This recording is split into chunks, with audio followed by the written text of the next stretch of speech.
দেখছেন Kolkata TV. Good morning Kolkata নিয়ে আপনাদের সঙ্গে রয়েছি ভাস্বতীর সঙ্গে রয়েছে আমি তসমিনা। আর শুরুতে যে খবরে নজর রাখবো, শুভেন্দুকে রাজভবনে প্রবেশে বাধা সরব রাজ্যপাল। হাইকোর্টের অনুমতি মেলার পরেই কড়া নির্দেশিকা রাজ্যপাল সিভি আনন্দ বোসের। আক্রান্তদের রাজভবনে প্রবেশে অনুমতি, রাজ্যপালের সঙ্গে পুলিশ মন্ত্রীর সাক্ষাতে না, রাজভবনে নিযুক্ত সমস্ত পুলিশ আধিকারিককে অপসারণ বা বদলির হুঁশিয়ারি সিভি আনন্দ বোসের। ভোট মিটতে ফের রাজ্যপাল সংঘাত তুঙ্গে। শুভেন্দুকে রাজভবনে ঢুকতে বাধা দেওয়ার পরের দিনই কড়া বার্তা রাজ্যপালের।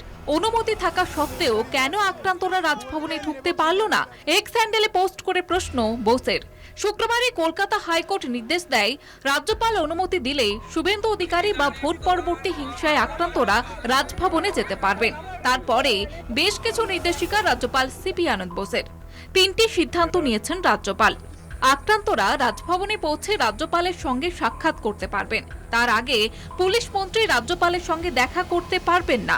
রাজভবনে নিযুক্ত সমস্ত পুলিশ আধিকারিককে বদলি করা হবে। রাজ্যপাল ন্যাক্কারজনকভাবে তিনি রাজনীতির অঙ্গনে নেমে পড়েছেন এবং করছেন বিজেপির হয়ে রাজনীতি শুরু করে দিয়েছেন। যে বিজেপি এই নির্বাচনে রাজ্যের মানুষের হাতে পর্যুদস্ত হয়েছে। শুভেন্দু অধিকারীও সেটা হজম করতে পারছেন না।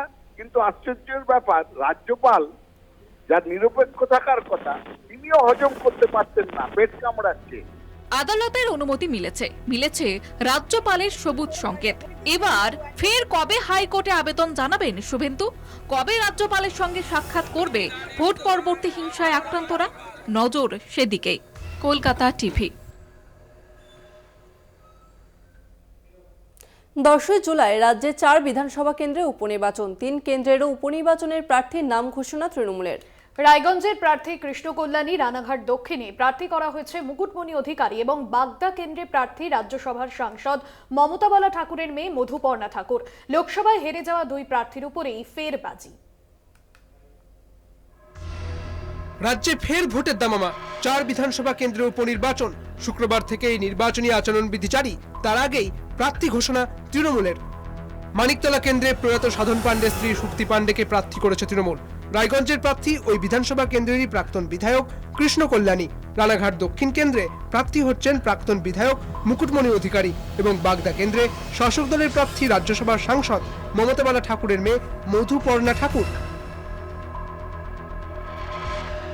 প্রার্থী বাঁচতে গিয়ে লোকসভা ভোটে হেরে যাওয়া দুই মুখে ভরসা রাখল দল।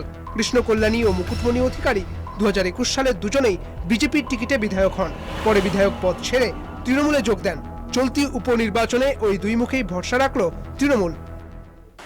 আমি অত্যন্ত আশাবাদী যে সমস্ত কর্মী সমর্থকরা এবং নিচু স্তরের নেতৃত্বরা আমরা একসাথে এই লড়াইয়ে নামব এবং জয় ছিনিয়ে আনব। লোকসভা নির্বাচন আলাদা দিক দেখে হয়, বিধানসভা আলাদা হয়। নিশ্চিত এবার আমাদের রাজ্যে আমাদের সরকার রয়েছে। আজকে এখানে থেকে যদি তৃণমূল কংগ্রেস জয়ী হয় তাহলে সে সরকার দলে সামিল হবে আর এখানে উন্নয়ন হবে। আর যদি এখানে বিজেপি যদি জেতে তাহলে তো তারা সরকারে সামিল হতে পারবে না, তারা বিরোধী দলে হবে। এবার নিশ্চিত এই কথাটা রায়গঞ্জবাসী মনে করবেন। আজকে রায়গঞ্জবাসীর স্বার্থে আমি বলছি, আজকে যেটা আমি বলেছিলাম রায়গঞ্জ বারসই ব্রিজের কথা, সেটাও আমাদের স্যাংশন হয়ে আছে। শুধু বিহার থেকে একটা এনওসি যদি আসে তাহলে সেই ব্রিজটাও হবে। আর সেই ব্রিজটা যদি হয়ে যায় তাহলে রায়গঞ্জবাসীর অর্থনৈতিক দিক থেকে অনেকটা লাভবান হবে। ঠাকুরবাড়ি থেকে মমতা বালা ঠাকুরকে বের করে দেওয়ার প্রতিবাদে টানা অনশনে বসে শিরোনামে উঠে আসেন মধুপর্ণা ঠাকুর। মধুপর্ণা সম্পর্কে রাজ্যসভার সাংসদ মমতা বালা ঠাকুরের মেয়ে, একই সঙ্গে বনগাঁর সাংসদ শান্তনু ঠাকুরের জ্যাঠতুতো বোন। সিএম যে মাননীয় সিএমকে আমি ধন্যবাদ জানাই যে আমাদের আবার সুযোগ দিয়েছে যে মতুয়াদের পুরো বাগদা যত লোক আছে লোকদের জন্য আমরা উন্নয়ন করতে পারি, সেজন্য আমি ওনাকে ধন্যবাদ জানাই। এবার সিটটা যদি আমরা জিতে আসি তাহলে মতুয়াদের জন্য পুরো বাগদা যত লোকতন্ত্রদের জন্য আমরা সব কিছু করতে পারবো, সেটা আমাদের চেষ্টাই আছে। আজকেই নাম অ্যানাউন্স হয়েছে, তারপরেই মার কাছে ফোন আসছে যে নাকি আমার নাম অ্যানাউন্স করেছে, এটা আর কি পেজে যখন দিয়েছে। বিজেপি ছেড়ে তৃণমূলে যোগ দিয়ে লোকসভা ভোটে বনগাঁ কেন্দ্রে প্রার্থী হয়েছিলেন বিশ্বজিৎ দাস, কিন্তু তিনিও পরাজিত হন। বাকি দুই কেন্দ্রের মতো কেন বিশ্বজিতের ওপর ভরসা রাখলো না রাজ্য শাসক দল? 10 জুলাই 4 কেন্দ্রে নির্বাচন, ভোট গণনা 13 July. Kolkata TV. Good morning কলকাতায় সময় এখন একটা বিরতি। সঙ্গে থাকুন, ফিরছে বিরতির পর। ফিরে এলাম বিরতির পর। রাজ্যে ভোট পরবর্তী হিংসা অব্যাহত। দুই মেদিনীপুর এবং নদিয়ায় তৃণমূল বিজেপি সংঘর্ষের খবর সামনে এসেছে। নদিয়ার বিজয় মিছিলে তৃণমূলের গোষ্ঠী কোন্দলের অভিযোগ, সবংশে তৃণমূলের পার্টি অফিসের হামলার অভিযোগ বিজেপির বিরুদ্ধে। ভোট পরবর্তী হিংসার অভিযোগে পশ্চিম মেদিনীপুরের নারায়ণগড় বিধানসভায় বিজেপি নেত্রী অগ্নিমিত্রা পল শুক্রবার দুপুরে নারায়ণগড় থানার কুনারপুরে ভোট পরবর্তী হিংসার অভিযোগে আক্রান্ত দলীয় কর্মীদের বাড়িতে যান তিনি। দেখা করেন কর্মীদের সঙ্গে। দোষীদের বিরুদ্ধে ব্যবস্থা নেওয়ার আশ্বাস দেন অগ্নিমিত্রা। গত কয়েকদিন আগে কাশীপুর গ্রাম পঞ্চায়েত এলাকায় একটি দোকানঘর পুড়িয়ে দেওয়ার অভিযোগ ওঠে। যদিও তৃণমূলের তরফে দাবি ভোটে হেরে যাওয়ার পর খবরে থাকতেই ভোট পরবর্তী হিংসার অভিযোগ তুলছেন অগ্নিমিত্রা।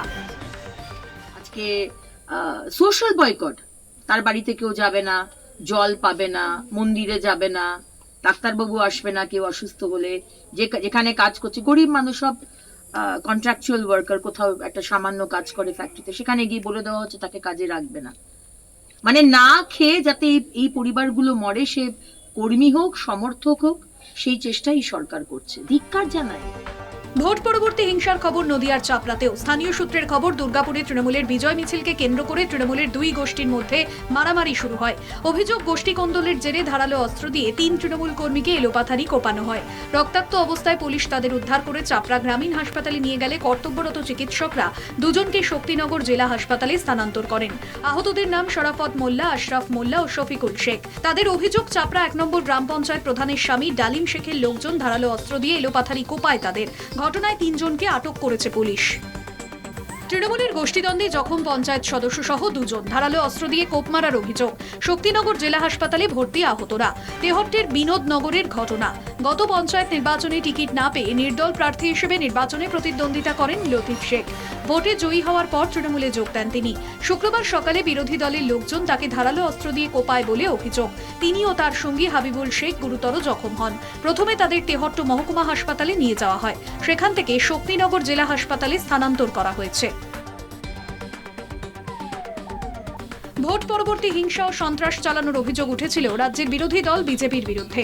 বন্ধ হয়েছিল দোকানপাট। স্থানীয় তৃণমূলের পঞ্চায়েত সদস্যকেও মারধরের অভিযোগ ছিল বিজেপি আশ্রিত দুষ্কৃতীদের বিরুদ্ধে। পুলিশের উপস্থিতিতে বন্ধ হয়ে যাওয়ায় দোকান ও দলীয় অফিস খুলে দেওয়া হয় শুক্রবার। রাজ্যের শাসক দল তৃণমূল বিজেপির আশ্রিত দুষ্কৃতীদের বিরুদ্ধে এলাকায় সন্ত্রাস চালানোর অভিযোগ তুলে সরব হলেও সমস্ত অভিযোগ পুরোপুরি অস্বীকার করেছে রাজ্যের বিরোধী দল বিজেপি। তৃণমূল কার্যালয়ে থাকা মমতা বন্দ্যোপাধ্যায়ের ফ্লেক্স ও দলীয় পতাকা পুড়িয়ে দেওয়ার অভিযোগ পশ্চিম মেদিনীপুরের সবংয়ে। ঘটনায় তৃণমূলের কাঠগড়ায় বিজেপি। বৃহস্পতিবার রাতে ঘটনাটি ঘটেছে পশ্চিম মেদিনীপুর জেলার সবংয়ের বিষ্ণুপুরের লোকপীঠে। তৃণমূলের অভিযোগ, রাতে দলীয় কার্যালয় থেকে কর্মীরা ফিরে যায়। সকালেই পার্টি অফিসে সাঁটানো তৃণমূলের পতাকা, ফ্লেক্স, মমতা বন্দ্যোপাধ্যায় পোস্টার নষ্ট হয়েছে বলে দেখেন তারা। ঘটনায় ইতিমধ্যেই সবং পুলিশের কাছে অভিযোগ দায়ের করেছে তৃণমূল, যদিও পোস্টার, ফ্লেক্স নষ্টের দায় স্বীকার করেনি বিজেপি। কলকাতা টিভি। কোচবিহারে বিজেপির ভাঙন অব্যাহত। পঞ্চায়েত প্রধান থেকে শুরু করে পঞ্চায়েত সমিতির সদস্য সহ অনেকেরই যোগ তৃণমূলে। পাশাপাশি বিজেপি পরিচালিত তুফানগঞ্জের নাটাবাড়ি 1 নম্বর গ্রাম পঞ্চায়েতের প্রধান ও উপপ্রধানের ঘরে তালা ঝুলিয়ে দেওয়ার অভিযোগ তৃণমূলের বিরুদ্ধে। বিজেপি পরিচালিত তুফানগঞ্জের নাটাবাড়ি 1 নম্বর গ্রাম পঞ্চায়েতের প্রধান ও উপপ্রধানের ঘরে তালা ঝুলিয়ে দেওয়ার অভিযোগ তৃণমূলের বিরুদ্ধে। গ্রাম পঞ্চায়েতের প্রধান ও উপপ্রধানের অনুপস্থিতিতে তাদের ঘরে তালা ঝোলালো তৃণমূল। অভিযোগ অস্বীকার তৃণমূল নেতৃত্বের। ঘটনা চাঞ্চল্য নাটাবাড়িতে। গত পঞ্চায়েত ভোটে নাটাবাড়ি 1 নম্বর গ্রাম পঞ্চায়েতের মোট 17টি আসনের মধ্যে 11টি আসনে জয় পেয়েছিল বিজেপি। ভোটের পর একজন বিজেপি পঞ্চায়েত সদস্য তৃণমূলে যোগ দেন। বর্তমান বিজেপির পঞ্চায়েত সদস্য সংখ্যা 10 ও তৃণমূলের 7 জন। যদিও পঞ্চায়েত কাজ করে না বলেই স্থানীয়রা তালা ঝুলিয়েছে বলে দাবি তৃণমূলের। এখন দুই দিন আমি যাইনি জামাই ষষ্ঠী, আর 2 দিন আমি যেতে পারিনি ওদের অত্যাচারের জন্য, যার জন্য ওরা কালকে কি করেছে, তালা লাগিয়ে দিয়েছে আমার রুমে। আমি এখন বিডিও সাহেবের কাছে লিখিতভাবে দ্বারস্থ হব। আমি যে আমাদের গ্রামীণ উন্নয়নের যে সহযোগিতা সেটা আমরা অঞ্চল থেকে পাচ্ছি না, যার জন্যে আমরা গ্রামের লোক আজকে একত্রিত হয়ে আমরা এই অঞ্চলের লোক একত্রিত হয়ে আমরা অঞ্চলে তালা ঝুলিয়ে দিচ্ছি। গ্রাম পঞ্চায়েতে বিভিন্ন রকম যারা পঞ্চায়েত প্রতিনিধি বিভিন্ন রকম যেটা উন্নয়নমূলক কাজের যে ব্যাপারে সেই ক্ষেত্রে পঞ্চায়েতদের কিছুটা গড়িমসি বা আপত্তি আছে, তারা সেখানে অন্ধকারে রয়েছে, যেটা 6 জন পঞ্চায়েত, পাশাপাশি কিছু জনতা রয়েছে বিক্ষুব্ধভাবে, তারা পাচ্ছে না বা বিভিন্ন পরিষেবা পাচ্ছে না এবং রিলিফের ক্ষেত্রেও একটা গড়িমসি আছে এবং কিছু কিছু কাজের ক্ষেত্রে পঞ্চায়েতরা পুরোপুরি অন্ধকারে, সেটা হয়তো বিক্ষুব্ধ জনতা হয়তো গ্রাম পঞ্চায়েত প্রধানকে পাচ্ছে না গ্রাম পঞ্চায়েতে, সেভাবে ঘটনাটি ঘটতে পারে বলে মনে করি। লোকসভা নির্বাচনে নিজেদের শক্ত ঘাঁটি কোচবিহারে হেরেছে বিজেপি, আর তারপরেই ভাঙন শুরু গেরুয়া শিবিরে। উত্তরবঙ্গ উন্নয়ন মন্ত্রী উদয়ন গুহর হাত ধরে দিনহাটায় ফের ভাঙন বিজেপিতে। বিজেপি ছেড়ে তৃণমূলে পঞ্চায়েত সদস্য। কিসামত 10 গ্রাম অঞ্চল 7/133 নম্বর বুথের বিজেপির পঞ্চায়েত সদস্য সাধনা বর্মন বিজেপি ছেড়ে তৃণমূল কংগ্রেসে যোগদান করেন। অনেক ক্ষোভ বিক্ষোভের কারণে, এদের কতগুলো দুর্নীতির কারণে, এদের নেতার মধ্যে লড়াইয়ের কারণে আমরা আজকে তৃণমূল কংগ্রেসে জয়েন করলাম। বিভিন্ন গ্রাম পঞ্চায়েতে প্রধান থেকে শুরু করে পঞ্চায়েত সমিতির সদস্য যারা বিজেপির টিকিটে এবারে পঞ্চায়েত নির্বাচনে জয়ী হয়েছিলেন, তাদের অনেকেই ইতিমধ্যেই তৃণমূল কংগ্রেসের আসতে শুরু করেছে। শুক্রবার কোচবিহার জেলা তৃণমূল কংগ্রেস কার্যালয়ে কোচবিহার জেলা তৃণমূল কংগ্রেস সভাপতি অভিজিৎ দে ভৌমিকের হাত ধরে বিজেপি থেকে তৃণমূলে এলেন তুফানগঞ্জ 1 নম্বর ব্লকের অন্দরান ফুলবাড়ি 2 নম্বর গ্রাম পঞ্চায়েতের সুবল বর্মন নামে পঞ্চায়েত সমিতির সদস্য। এদিন জেলা তৃণমূল সভাপতি নিজেই তার হাতে তৃণমূল কংগ্রেসের পতাকা তুলে দেন। উল্লেখ্য 2019 সালে কোচবিহার লোকসভা কেন্দ্র হাতছাড়া হয় তৃণমূলের। বিজেপির নিশীথ প্রামাণিকের কাছে হারে ঘাসফুল শিবির। এবার সেই আসন পুনরুদ্ধারই ছিল প্রধান চ্যালেঞ্জ। এবারে জয়ী হন তৃণমূলের জগদীশ চন্দ্র বর্মা বসুনিয়া। এবার ফল প্রকাশের পর থেকেই কোচবিহার বিজেপিতে ভাঙন চলছেই। কোচবিহার থেকে রবিউল হোসেনের রিপোর্ট, কলকাতা টিভি। নজর রাখবো অন্যান্য খবরে। ফের কলকাতায় অগ্নিকাণ্ড, কসবা অ্যাক্রোপলিস মলের ফুড কোর্টে আগুন লাগে। দমকলের প্রায় 20টি ইঞ্জিনের ঘণ্টাখানেকের চেষ্টায় আগুন নিয়ন্ত্রণে আনা হয় হাইড্রোলিক ল্যাডার। ঘটনাস্থলে যান দমকল মন্ত্রী। মলে বইয়ের দোকান থেকে ছড়ায় আগুন।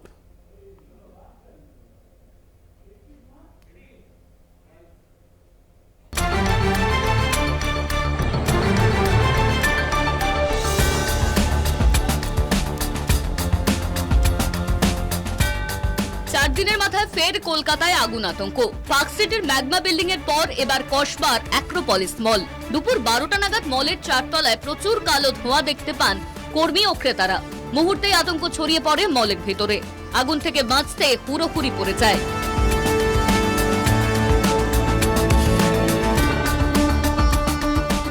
প্রথমে মনে হয়েছিল 3 তলার ফুড কোর্ট থেকে আগুন লাগে, পরে জানা যায় ওই ফ্লোরেরই এক বইয়ের দোকানে ওয়েল্ডিং এর কাজ চলছিল, সেখান থেকেই আগুন ছড়ায়।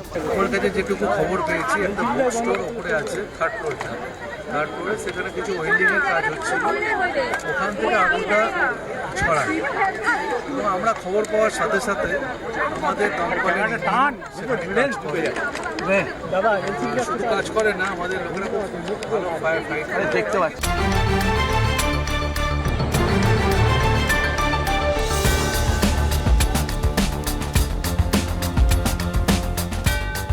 যেকোনো মলে আগুন লাগলে সবার আগে বন্ধ হয়ে যায় লিফট, এসকেলেটর।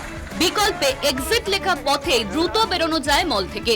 অভিযোগ, অ্যাক্রোপলিস মলের বিকল্প পথে বেরোতে গিয়ে অসুবিধায় পড়েন ক্রেতা বিক্রেতারা। বেসরকারি মলের অগ্নি নির্বাপন ব্যবস্থার সঙ্গে সঙ্গে ফায়ার এক্সিট নিয়েও একাধিক অভিযোগ উঠেছে।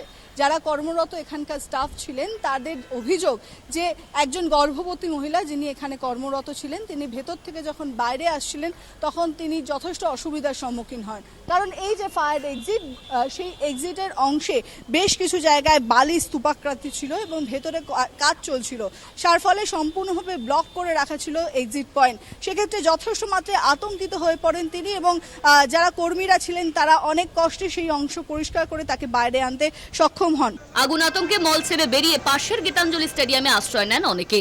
আমরা কাজ করছিলাম, হঠাৎ করে একটা এমপ্লয়ি দৌড়ে এসে বলছে কি আগুন লেগেছে, বিল্ডিং এ আগুন লেগেছে, সবাই খালি করে দাও। তো আমরা সবাই চমকে গেছিলাম হঠাৎ করে। Fire alarm? হ্যাঁ, ফায়ার অ্যালার্ম বেজেছিল। গুড মর্নিং কলকাতা, এখন এই পর্যন্তই। দেখতে থাকুন কলকাতা টিভি, রাত দিন 7 দিন।